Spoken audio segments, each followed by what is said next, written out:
টানা ছুটিতে বিপুল পর্যটক ভিড় জমিয়েছেন পাহাড়ি কন্যা বান্দরবানে। জমজমাট সবগুলো পর্যটন স্পট। সেখান থেকে বিস্তারিত জানিয়েছেন ইয়াসিনুল হাকিম।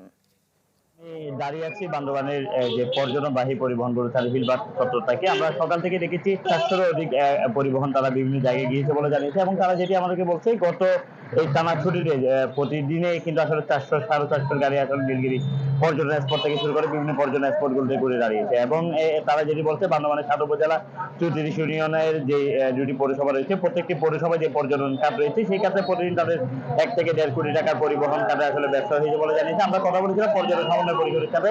তারা আমাদেরকে জানিয়েছে বান্দরবানের বিভিন্ন hotel, motel, resort, honour association থেকে শুরু করে রেস্টুরেন্ট প্রত্যেকটি কাজে আসলে ব্যাপক পরিমাণে তাদের ব্যবসা হয়েছে বলে জানিয়েছে এবং তারা যে প্রাথমিকভাবে একটি হিসাব দিয়েছে সেই হিসাবে আসলে বান্দরবানের ৭ উপজেলায় প্রতিদিনে গড়ে ৪ থেকে ৪.৫ কোটি টাকার আসলে ব্যবসা হয়েছে বলে আমাদেরকে জানিয়েছে এবং বান্দরবান শহর কেন্দ্রিক প্রতিদিনে ১.৫ থেকে ২ কোটি টাকার ব্যবসা হয়েছে বলে আমাদেরকে জানিয়েছে এবং আমরা তাদের সেই বিষয়ে কথা বলেছিলাম। আসলে গত কয়েক বছরে তারা এই বছরে পর্যটকের কি পরিমাণ ছাড়া ছিল তারা যেটি আমাদেরকে জানিয়েছে গত কয়েক বছরের তুলনায় বছরের পর্যটকের আসলে ব্যাপক ছাড়া ছিল, যেহেতু টানা ছুটি ছিল ২৬শে মার্চকে কেন্দ্র করে এবং ঈদের টানা ছুটিতে ব্যাপক পরিমাণে পর্যটকের সমাগম হয়েছে পাহাড়ি জেলায় বান্দরবানে। আমরা বিভিন্ন হোটেল মোটেলে আসলে খবর নিচ্ছি, তারা আমাদেরকে যেটি জানিয়েছে আগামী ২৯-৩০ তারিখেও আসলে 60 থেকে 70% বুকিং রয়েছে বলে জানিয়েছে এবং আগামী কাল পর্যন্ত প্রায় 100% বুকিং রয়েছে বান্দরবানে সকল হোটেল মোটেলে।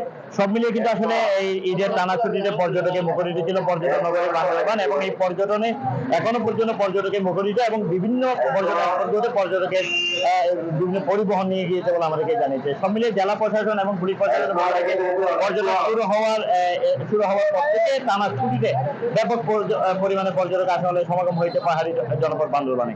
নগদ নিয়ে এলো হার না মানা হার অফার। সর্বনিম্ন ১০,০০০ টাকা রেমিটেন্স নগদে পাঠালে থাকছে স্বর্ণের হার জেতার সুযোগ।